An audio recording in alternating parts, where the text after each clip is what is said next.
German-American philosopher Paul Tillich once said that the first duty of love is listening. The first duty of love is listening, which means if we say we love and care about somebody else, this could be the people around us, our clients, the people who report to us, our leaders, and other stakeholders. The first duty of that care and love is to listen. Unfortunately, many of us may not be listening at a deeper level. We may not be listening actively and attentively. Let me ask you this question. From 1 to 10, where do you find yourself? 1 being you don't listen very well. You already know it, or people tell you you don't listen. You're not a good listener. You already got confirmation that you are not listening. That's 1. 10 being you already know that you listen deeply, and people confirm that you listen. If you scored, let's say 7 or below, 8, 7, 8, 6, 5 below, this video may give you some ideas on how to take your listening ability to the next level. In this video, I'm going to share with you a couple of things. First of all, let's talk about why should we care about listening. We should care about listening. Why? Because communication is a two-way street.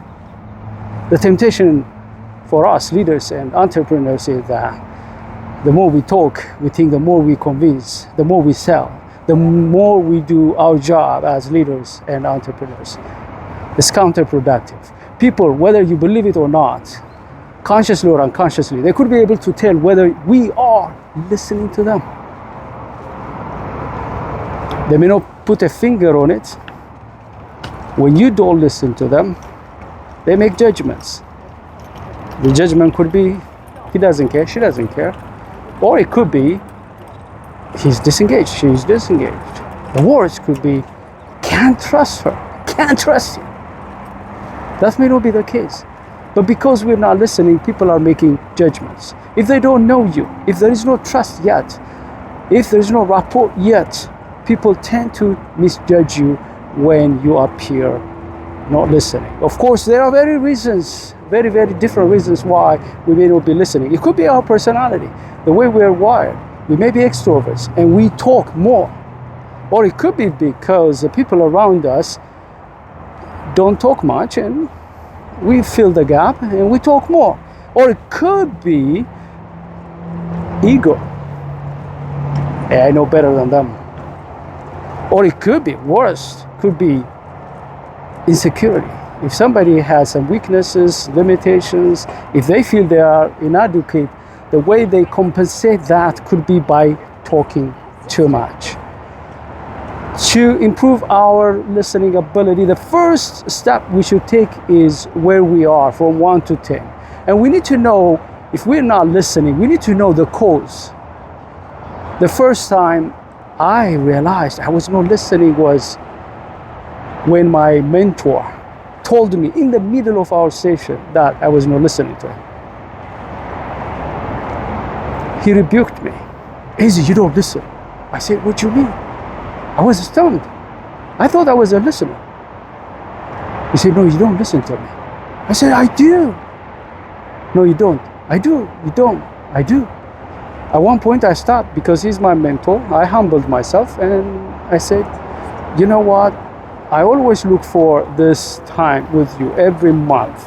I respect you. I come with notes to take notes, learn everything I could learn from you.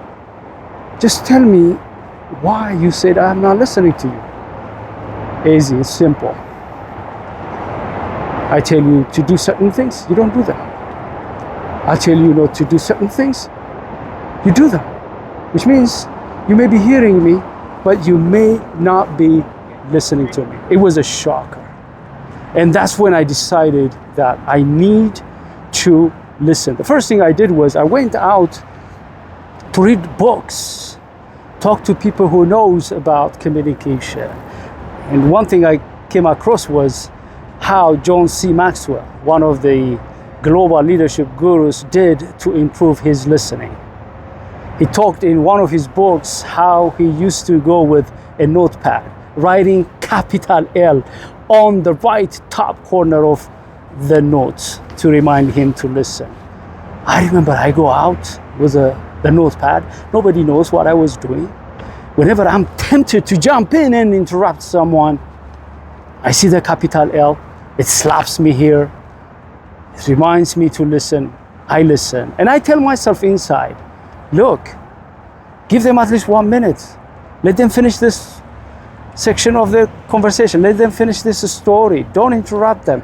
I kept on reminding myself to listen. It helped me a lot. What about you? Do you know whether you're listening or not? Do you have a mentor, an accountability partner who could tell you whether you're listening or not? You want to know that. You want to ask people whether you are listening to them or not. That's where you start improving. If you think you are a listener, you won't make any changes. Let's talk about the different levels of listening. The first one is you listen for yourself. You take your kid to a doctor and the doctor tells you what's wrong and what you should do. In this case, you listen for your kid and it's appropriate. The questions you ask, your preoccupation is to know what's wrong with your kid and how to fix it. That's appropriate. But in the work and marketplaces, that may not be the right approach. Depending on the person, the situation, and the issue that you are making conversation with, you want to make sure that you decide which level you want to listen. For example, if you are talking to someone, let's say somebody who's reporting to you or somebody who's a customer, they are complaining about something. So you are their boss or you are their vendor, supplier, and therefore you want to know what's wrong. You want to know how you could help them. You want to listen at level 2. To listen very well at level 2, you want to ask questions, paraphrase it. Your preoccupation is to fully understand their concerns, their issues, and to fix it there. Level 3, the highest level of listening is when you listen with your mind, with your heart, at a deeper level. I like what Peter Drucker said. He said that listening is hearing what has not been said. Listening is hearing what has not been said, which basically means people may not tell you verbally, but you have to listen their non-verbal, their emotions, which means you have to go beyond the surface. I remember going out, talking to a friend of mine, and he told me that you're going to Ethiopia, I'm going to introduce you to my colleague, who is a CEO of a major corporation. He said, I'm going to send an email, and when you go there, I want you to help their executives. I said, okay. He sent an email CCing me, telling the person that I was coming and he should invite me to talk to his executives. The response email told me that this person was not excited. He didn't say anything in the email, but I could read that this person was not that much enthusiastic and excited. So I got curious. I want to know why that happened. When I reached Ethiopia in Addis Ababa, I emailed the person and told him that I'm here. He told me, welcome back. And he said, I want you to visit us to our office. I went there. I only met him and his vice. He didn't bring his executives. That was also another confirmation that there was some concern or mistrust or issue. My job from that time on was to listen at a deeper level to understand what was going on. Whether they had reservation, concerns, what have you. The first couple of minutes, they were talking about Jack Welch, one of the leaders I admire. They were talking about what Jack Welch says about PhD holders.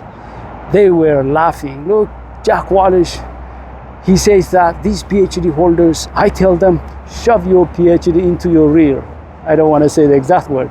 You know Jack Welch, he used to use vulgar words. it immediately clicked to me.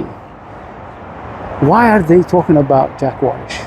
Why are they talking about him resenting PhD holders? And I know the case. I know he resents them because these PhD holders, consultants, leadership experts, they lecture people to death, and he didn't like that. That's why he was aggressive, and he had resentment about these PhD holders. And as you know, I have a doctoral degree in leadership. I immediately realized that even if they were not telling me, they had a concern that I may be one of those PhD holders. And I may lecture their people to death. What did I do? I preemptively, whether that was gut feeling, I didn't know whether that was the issue, but I had gut feeling, it could be the case, and therefore the first thing I did was I joined them. I told them, you're right. I know a lot of such PhD holders who lecture people. I told them I'm not one of them. I told them these people, they don't understand the principles of adult learning. And I shared with them how I facilitate, especially with executives. I may speak 15-20% of the time if I'm with executives. They already know the books, they already have experience and so on. I don't need to lecture them. But I may ask questions to help them gain clarity, share with them some tools, frameworks. I may give them some stories, case studies, stuff like that. Once they heard that, it answered their concerns. The CEO immediately told his lieutenant, go out and bring the executives. And they brought them to the conference room.